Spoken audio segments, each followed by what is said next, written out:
امجد شعیب صاحب، آپ کو کیا لگتا ہے کہ اگلے 6 مہینے میں جو امریکہ اور افغان طالبان کے درمیان مذاکرات ہیں جن کو آگے بڑھانے کے لیے پاکستان نے بڑا اہم کردار ادا کیا ہے، تو اگر اس میں کوئی بریک تھرو ہو جاتا ہے تو پاکستان کو فورن پالیسی کے میدان میں مزید کامیابیاں نہیں ملیں گی؟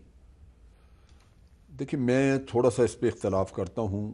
جو میری سوچ تھی وہ یہ تھی کہ ہمیں اکیلے امریکہ کے ساتھ یوں اس فیلڈ میں نہیں جانا چاہیے تھا. امریکہ کے لیے یہ بڑا آسان ہے پاکستان کو آرم ٹوسٹنگ کرتے رہے ہیں، اور یہ بھی ہمیں ذہن میں رکھنا چاہیے کہ امریکہ ہمیشہ ڈو مور کرتا ہے، اور پاکستان اکیلا اس چکر میں پھنس کے ان لمیٹڈ ڈو مور بھگتا نہیں سکے گا. دوسرا ایشو آ جاتا ہے کہ امریکہ کے ساتھ ریلیشن شپ.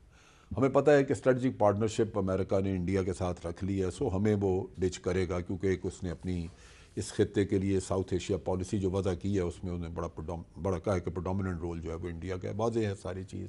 پھر انہوں نے اپنے ایڈورسریز وغیرہ، اگر ہمارا اسٹریٹجک پارٹنر چائنا ہے تو ان کا ایڈورسری ہے وہ، سو ہمیں تو انہوں نے ڈچ کرنا ہے.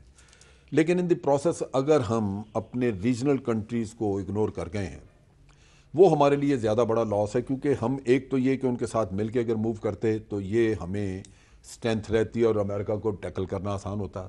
دوسری طرف یہ ہے کہ ہمیں ڈو مور کے پروسیس سے ہم بچے رہتے ہیں، کیونکہ ایک ریجنل، اور یہ آسان تھا. ہم کہتے کہ جی ہم طالبان کو نہیں، تو اب لے آئیں گے. تو معاملات نارملائز نہیں ہو گئے. اب تو ٹرمپ صاحب کوئی نہیں کہہ رہے ہمیں کہ ڈو مور کریں. نہیں، وہ کہیں گے. دیکھیں، میں ایک چیز بتاؤں. ایک وقت ہے کہ آپ کو کہا جاتا ہے کہ جی آپ طالبان کو بٹھائیں ٹیبل پہ. اب طالبان بیٹھ گئے لیکن وہ اشرف غنی کے ساتھ بات نہیں کر رہے. پھر آپ کے اوپر پریشر یہ آ جائے کہ جی اب ان کو کسی طرح آپ راضی کریں، وہی پریشر آپ استعمال کریں جو پہلے کر کے ان کو لے کے آئے ہیں، اب ان کو اشرف غنی کے سامنے بٹھائیں. That may not be possible for you. آپ کی ریچ سے باہر ہو. پھر آپ کدھر جائیں گے؟ پھر آپ کو پھر کہا جائے گا کہ جی آپ کام نہیں کر رہے.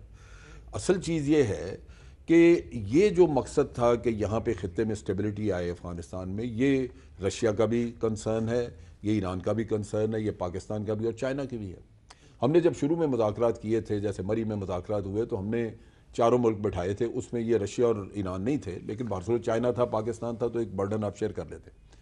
ہمیں انسسٹ کرنا چاہیے تھا کہ جی ریجنل کنٹری سارے انکلوڈ کریں. یہ اکیلے بات چیت نہیں ہوگی، کیونکہ ہمارا اثر رسوخ اتنا ہے ہی نہیں. ہم بنے چیمپئن. اب اس کا نتیجہ یہ ہے کہ ہم اکیلے اس میدان میں کھیل رہے ہیں. اگر دوسرے ملک جو ہیں وہ اسپوائلر کا رول ادا کریں، کیونکہ اگر وہ سمجھیں کہ جو وہ چاہتے ہیں وہ نہیں، اس پورا میں نہیں ہو سعودی رہا. عرب بھی ہیلپ کر رہا ہے، یو اے بھی ہیلپ کر رہا ہے، سعودی عرب اور یو قطر اے بھی ای ہیلپ کسی کر رہا کھاتے ہے. میں نہیں تھے. سعودی عرب اور یو اے ای جو ہیں وہ اپنی ڈیمانڈ پہ بیٹھے ہیں اس میں. That is what Pakistan has done for them. ان کو oblige کیا ان کا انٹرنیشنل فیس بنانے کے لیے. جی مالک صاحب، آپ کا کیا خیال ہے اس پہ؟ میرا خیال ہے ریجن انوالو تو ہو گیا. آپ کا ماسکو راؤنڈ آف ٹاکس بھی ہوا ہے، آپ کا یو اے میں بھی ہوا ہے، آپ کا قطر میں بھی ہوا ہے، آپ کا یہاں پہ بھی چلا ہے. اور آئی تھنک جو بڑا کلیئر ہمیں دو چیزیں بڑی کلیئرلی نظر آئیں جو بڑا اسے انٹیلیجنٹ ہوا. دیکھیں، ان کی ایک بڑی ہارڈ لائن تھی کہ جی آپ ہمیں پل آؤٹ ڈیٹ بتائیں، امریکن کس ڈیٹ کو نکلیں گے. امریکن کہتے تھے پہلے سیز فائر کریں پھر ہم بات کریں گے. وہاں پہ ماڈریٹ پوزیشن یہ ہوئی کہ ان کا ایگریمنٹ ہوا سیز فائر کا، انہوں نے مطالبہ ہٹا دیا. انہوں نے کہا جی وائلنس ڈائل ڈاؤن کر دیں کہ بہت لارج اسکیل وائلنس نہیں ہوگا. ان کو ان کی مل گئی. ان کا جو تھا ڈیڈ لائن جانے کا، انہوں نے کہا جی ہم جا رہے ہیں لیکن میٹنگ ٹو میٹنگ ڈسکس کریں گے. یہ آپ کو نظر آ رہا ہے کہ ٹیکٹکس میں بہتری ہو رہی ہے. اور جب پاکستان میں I was talking to some very senior people, میں نے کہا پاکستان میں کیا ہوا یہ جب یہ انکار ہو گیا. انہوں نے کہا ہم پاکستان میں نہیں بیٹھیں گے، کہیں اور بیٹھیں گے. انہوں نے کہا جی قطر بڑا ناراض ہو گیا، اور قطر نے بڑی ناراضگی کا اظہار کیا کہ اتنے سالوں سے ہم کر رہے ہیں پروسیس کو سب کچھ، آپ نے جا کے یو اے ای میں چلے گئے ہیں اور یو اے ای کو آپ نے بیچ میں بٹھا رہے ہیں. تو اب ان کا جھگڑا اپنا چل رہا ہے قطر کا ان سب کے ساتھ، وی آل نو. تو اس کے بعد آپ کو یاد ہے زلمے خلیلزاد پہلی باری قطر فلائی کیے تھے، پھر انہوں نے جا کے ان کو بریف کیا سب کچھ، بیکاز قطر کا جو انفلوئنس تھا طالبان پہ، انہوں نے اس ڈیلیگیشن کو روک دیا وہاں آنے سے. تو ریجن نہ چاہتے چاہتے انوالو ہو گیا. چائنا کے فورن منسٹر گئے تھے کابل، وہاں پہ انہوں نے ٹرائی لیٹرل میٹنگز میں کی. تو آپ کو لگ رہا ہے کہ ریجن انوالو ہو گیا. امریکہ افغان طالبان میں جو مذاکرات کا سلسلہ اگر آگے بڑھتا ہے تو یہ عمران خان کا جو ایک پرانا موقف ہے کہ ان میں مذاکرات ہونی چاہیے، تو وہ اس کو اس کی تصدیق ہوگی.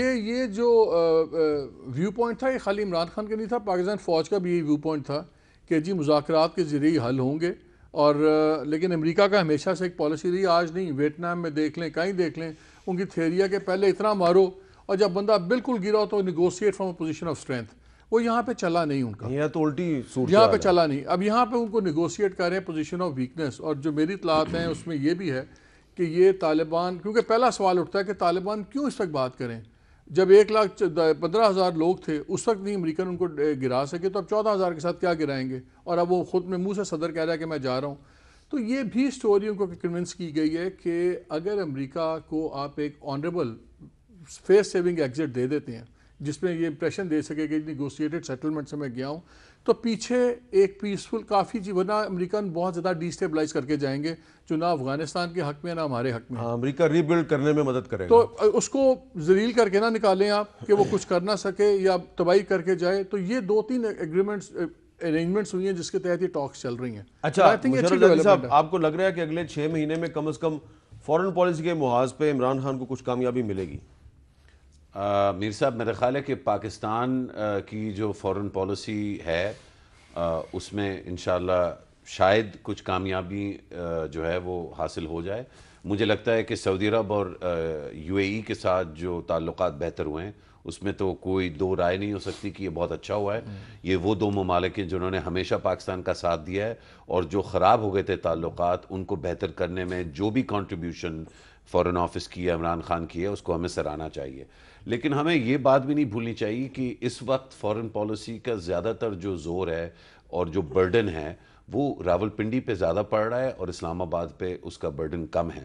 اور یہ بھی نہیں بھولنا چاہیے کہ یہ برڈن، اچھی بات نہیں کہ راولپنڈی اسلام آباد، میں نے اس کو اچھا یا برا نہیں کہا، میں نے صرف یہ تعین کیا کہ کہاں پہ زیادہ برڈن ہے. دوسری بات یہ میر صاحب کہ آپ کو یاد ہوگا کہ اسلام آباد میں اہلیت یا عقل کی کمی یا فقدان کی وجہ سے یہ برڈن بڑھا.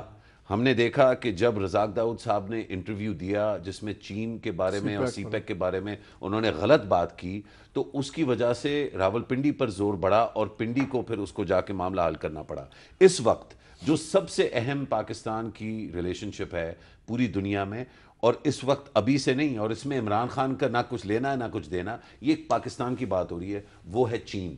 اگر بیجنگ میں کوئی بھی مس انڈرسٹینڈنگ ہوتی ہے پاکستان کے ارادوں کے بارے میں یا پاکستان کی جو ولنگنس ہے اس کے بارے میں، تو اس کی ذمہ داری یا اس کا جو برڈن ہے وہ پورے پاکستان، میرا خیال ہے آرمی چیف نے وہ چیز چائنا جا کے تو کلیریفائی کر دی ہے. میرا خیال ہے کہ جو سی پیک میں جو تیز رفتاری ایک وقت میں دیکھی گئی ہے وہ اب ہمیں پھر سے دیکھنے کو نہیں ملے گی. کیا وہ ملک کے لیے اچھا ہے یا برا ہے، یہ فیصلہ تو ظاہری بات ہے کہ پروجیکٹس کو تیز کرنے کی ضرورت ہے. نہیں، میں یہ بھی نہیں کہتا. اگر یہ پاکستان نے یہ فیصلہ کیا ہے کہ ان کو آہستہ کرنا ہے تو وہ بھی پاکستان نے کوئی فیصلہ نہیں کیا. نہیں، اس میں صرف ڈائریکشن، اس میں دیکھیں پاکستان نے کوئی فیصلہ نہیں کیا. سپیڈ میں چینج آئی ہے اور ڈائریکشن میں ایگریکلچر پہ زیادہ فوکس کرنا چاہتی ہے حکومت، بہت اچھی بات ہے. میں صرف جو بالکل بہت ہی ہمبلی میں یہ سجیسٹ کر رہا ہوں کہ فورن پالیسی میں جو تیز رفتاری ہم دیکھ رہے ہیں، ایک یہ کہ شاید اس کا ذمہ یا اس کا کریڈٹ جو ہے وہ شاید وزیر اعظم کو کم اور جگہ زیادہ جاتا ہے. اور دوسرا، جن چیزوں کو وزیر اعظم کو مینیج کرنی چاہیے، خاص طور پہ چین، وہاں پہ کیونکہ کچھ منسٹرز کے اپنے انٹرسٹ تھے تو انہوں نے جو ہے ان چیزوں کو خراب کیا. اس سے مراد کیا ہے؟ مراد یہ ہے کہ اس وقت پاکستان کے پیچھے، اور اگین اس وقت نہیں، پچھلی حکومت میں بھی، اس سے پہلے بھی، پاکستان ایک بہت اہم ملک ہے. پاکستان کے پیچھے جو اس کے دشمن ہیں وہ ہاتھ دھو کے پڑے ہوئے ہیں. جتنی زیادہ کوارڈینیشن کی اور اہلیت کی کمی یہاں ہوگی اتنا زیادہ دشمن جو ہے وہ فائدہ اٹھائے گا. میرا صرف یہ کہنا ہے کہ جب تک سویلین حکومت، فورن آفس اور پرائم منسٹر آفس میں وہ اہلیت اور وہ اویئرنیس نہیں ہوگی جو ان میں ہونی چاہیے، تو لوگ پاکستان کی جو کمزوریاں ہیں ان کا فائدہ اٹھانے کی کوشش کرتے رہیں. اگر آپ کے وزیر کہیں گے کلبھشن یادو کو باہر نکال دیا نواز شریف نے، تو پھر ان وزیروں سے یہ بات تو صحیح ہے، لیکن کلبھوشن یادو کے کیس کو میرا یہ خیال ہے کہ پاکستان کے تمام ادارے مل کر اس بہت اچھے طریقے سے ہینڈل کر رہے ہیں انٹرنیشنل کورٹ آف جسٹس میں، اور آپ دیکھیں گے 18-19 کو بڑے اچھے طریقے سے ہینڈل ہوگا.